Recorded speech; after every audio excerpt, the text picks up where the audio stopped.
Like et abonne-toi à notre chaîne YouTube, où cette araignée grimpera sur ta tête pendant ton sommeil. Êtes-vous un amoureux des livres? Certainement, beaucoup de personnes dans le monde aiment lire des livres, et certains d'entre eux sont devenus des classiques. Presque tout le monde dans le monde sait que les livres informent, divertissent et provoquent même la pensée. Mais plusieurs auteurs à travers l'histoire se sont donné pour mission de rendre complexe quiconque qui lit leurs œuvres. Du livre rouge à une bible vieille de 1500 ans, voici les 15 livres les plus mystérieux écrits dans l'histoire. Numéro 15, le livre rouge de Carl Jung. Si vous êtes dans la psychologie, alors vous êtes probablement déjà familier avec Carl Gustav Jung et Sigmund Freud. Ce sont deux des plus grands psychanalystes que nous reconnaissons encore aujourd'hui. C'est lui qui a développé le concept en théorie d'extraversion et d'introversion de ces théories, sont devenus la base de nombreux concepts psychologiques que nous connaissons.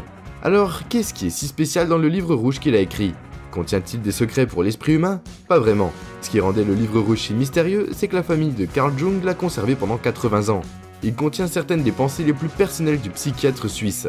Le livre rouge relié en cuir contenait l'exploration de Jung sur lui-même. Il contient des dessins psychédéliques que seul lui pouvait interpréter. Contrairement à la plupart de ses travaux, le livre rouge contenait des textes hypnagogiques, chaotiques et compulsifs. L'un des plus éminents psychiatres de l'époque, Jung savait que si quelqu'un lisait le contenu du livre rouge, sa réputation et sa carrière pouvaient être ruinées, et donc il n'a jamais été publié. Même après sa mort, sa famille a ensuite conservé le livre dans un coffre-fort, dans une chambre en Suisse, avant qu'il ne soit finalement révélé au public. Le livre a été exposé au Reuben Museum of Art à New York, et aujourd'hui vous pouvez obtenir une copie du livre, bien que vous deviez débourser quelques centaines de dollars. Numéro 14, Codex Seraphinonis. Une des raisons pour lesquelles les livres sont incroyables, c'est qu'un seul livre peut vous faire découvrir un tout autre monde ou univers selon le genre. Vous pouvez être en mesure de connaître un monde où il y a des sorciers, un lieu dystopique ou même je ne sais quoi. Un lion qui parle, mais le world building est extrêmement important. Cela ne veut pas dire que vous pouvez écrire n'importe quoi. Beaucoup de gens semblent penser que l'auteur du Codex Seraphinonis a dessiné les choses les plus aléatoires. Dans le livre, certains ont même théorisé que le Codex est un guide sur les choses sur une planète extraterrestre. Je veux dire, jetez un coup d'œil à ces photos et voyez si vous pouvez leur donner un sens. Ici, vous pouvez voir un établissement étrange qui semble tout droit sorti d'un jeu vidéo. Ici, vous avez un cercle rouge bizarre d'où sortent des coccinelles. Sur cette page, vous avez la photo d'un animal hideux attaché à une cuisinière qui cuisine des œufs sur le plat. Sans oublier les plantes bizarres et les gens bizarres avec des tenues assez créatives que nous n'avons jamais vues auparavant. Ce livre a été publié pour la première fois en 1981, et depuis il a attiré l'attention des gens du monde entier. Rien qu'avec ces images, ce n'est pas vraiment surprenant, mais son étrangeté ne s'arrête pas aux illustrations. À l'intérieur, même l'alphabet dans ce livre est assez indescriptible. Inutile de dire que ce livre a beaucoup d'artistes philosophes et linguistes qui se grattent la tête, en essayant de démêler le sens des illustrations et des textes. Numéro 13, le Codex de Rohan. Ce manuscrit de 448 pages qui déconcerte les érudits et les historiens depuis sa découverte est connu sous le nom de Codex de Rohan. Ce livre a été nommé d'après une ville de Hongrie où le livre était conservé jusqu'à ce qu'il soit donné à l'Académie en 1838. Bien qu'il s'agisse d'un manuscrit illustré, personne n'a pu déchiffrer ce que disent les textes et l'auteur de ce livre est également inconnu. Environ 800 symboles sont écrits dans ce livre, ce qui est immensément plus grand que le nombre normal que l'on peut trouver dans n'importe quel alphabet connu aujourd'hui.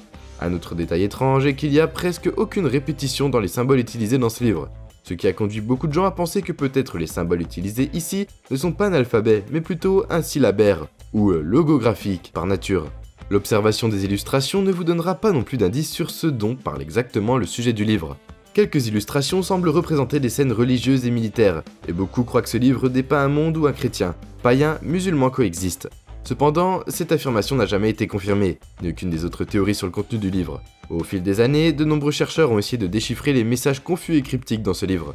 Ceux qui prétendent avoir déchiffré le code avaient tous des incohérences dans leur méthode, et un manque de réponses. Beaucoup ont été enclins à croire que peut-être le Codex de Rohan n'est qu'un canular créé entre le XVIe et le XVIIe siècle. Numéro 12, Manuscrit Voynich. Le manuscrit Voynich est l'un des livres les plus connus de l'histoire, mais ce n'est pas pour les raisons habituelles. Ce livre a suscité la curiosité des érudits et cryptologues depuis des siècles, et il continue de déconcerter les internautes. À ce jour, le manuscrit Voynich est un livre dans une langue que nous n'avons pas encore décodée. Ce livre vieux de 600 ans a environ 240 pages et contient des textes bizarres avec des illustrations de femmes, des symboles astrologiques et des plantes étranges. Certaines de ces pages en vélin contiennent même des dragons, des châteaux et des têtes flottantes. Le livre aurait été conservé à Prague pendant un certain temps, En 1639, une personne nommée Bargius a décrit le livre comme un morceau d'écriture et de caractère inconnu, et comme une énigme du Sphinx. Les archives historiques de ce livre se terminent vers 1670. Les archives du livre prennent en 1912, lorsque le marchand de livres excentrique Wilfred Michael Voynich a acheté le manuscrit.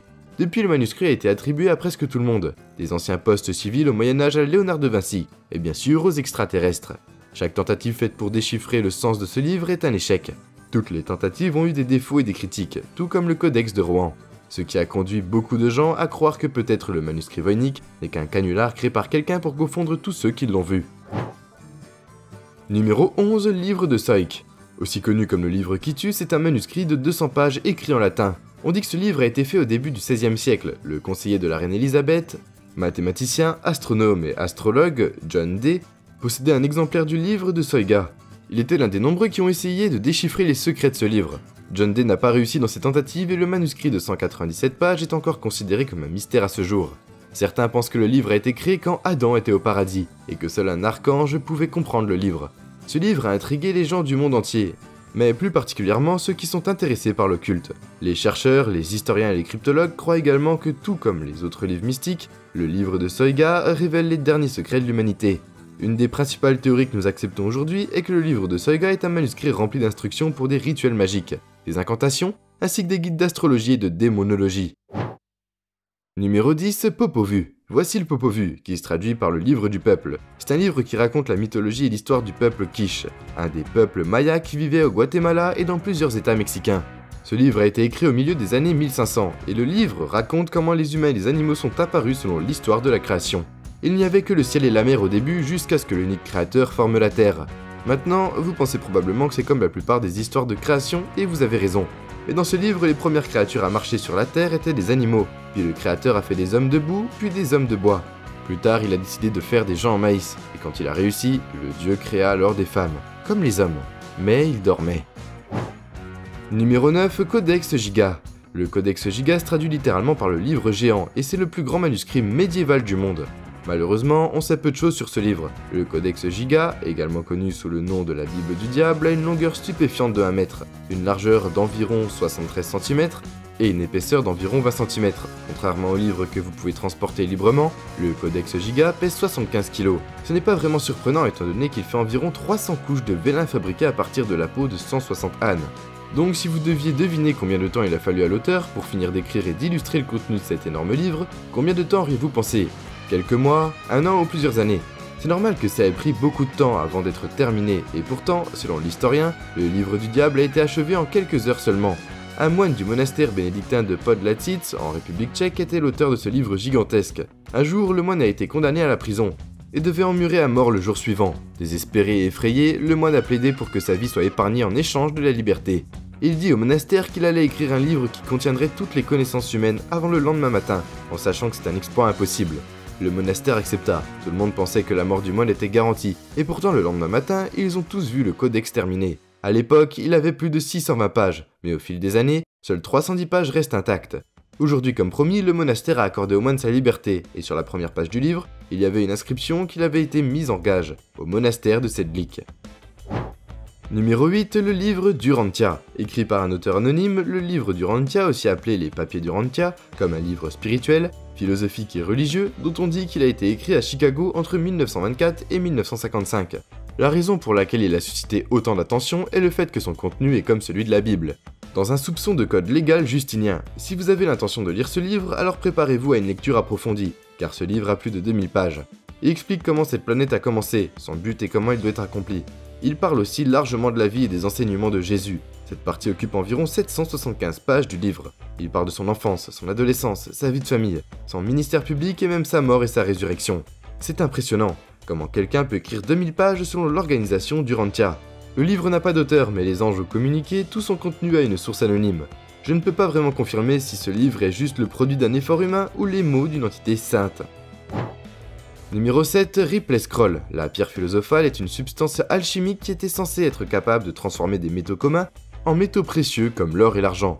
On pense aussi que la pierre philosophale peut produire l'élixir de vie. Le parchemin de Ripley est rempli de secrets de l'alchimie. Il était mystérieux, fantastique et extrêmement enveloppé de secrets. Il a été pratiqué depuis au moins le 1er siècle jusqu'au 18e. Ce parchemin contient les substances dissolvantes, distillantes et coagulantes à utiliser pour créer des pierres précieuses ou pour guérir. Toutes les illustrations sont assez fascinantes, mais elles sont aussi assez difficiles à interpréter.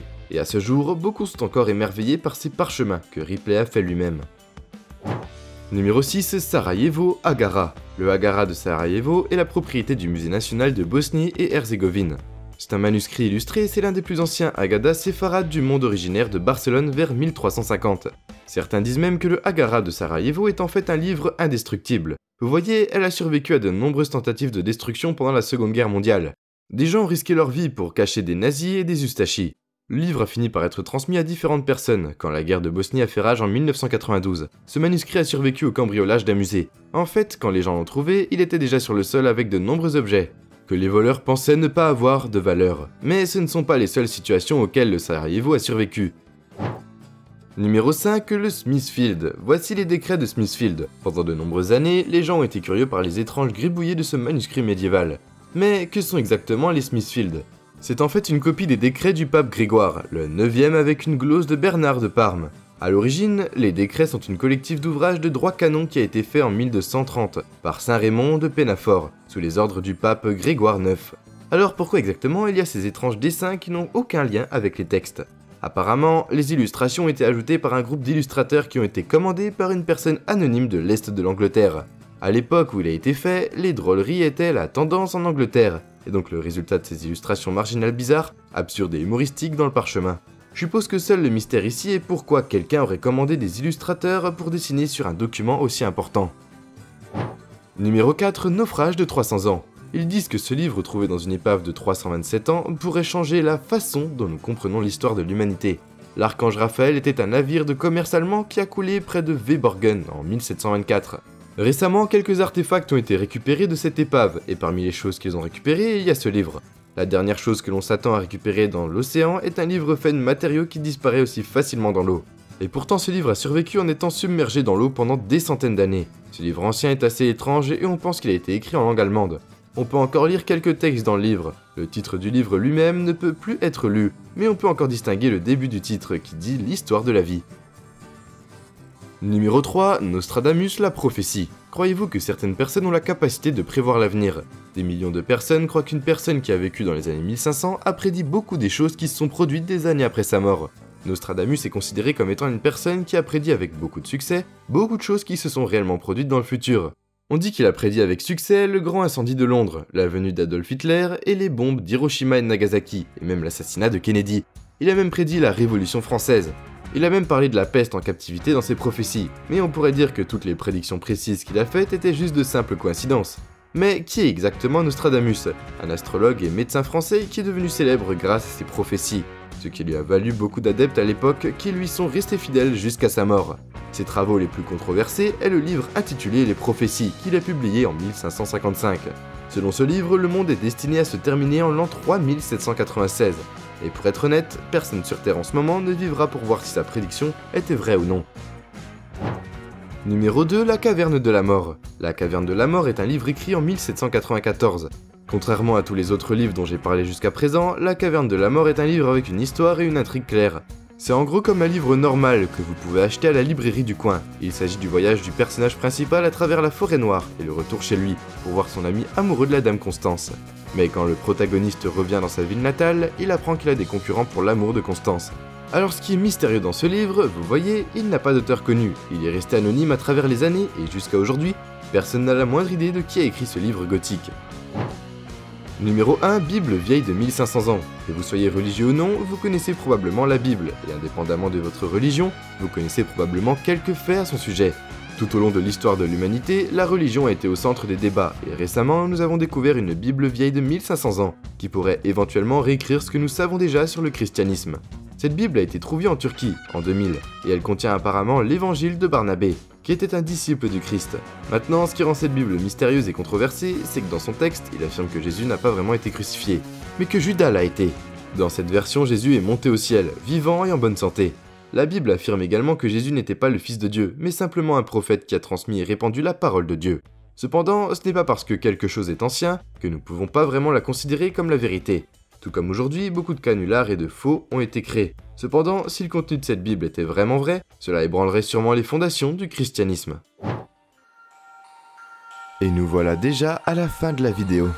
En s'abonnant à Slashcoon, tu deviens automatiquement un ninja. J'espère que la vidéo t'a plu et on se dit à la prochaine pour une toute nouvelle vidéo.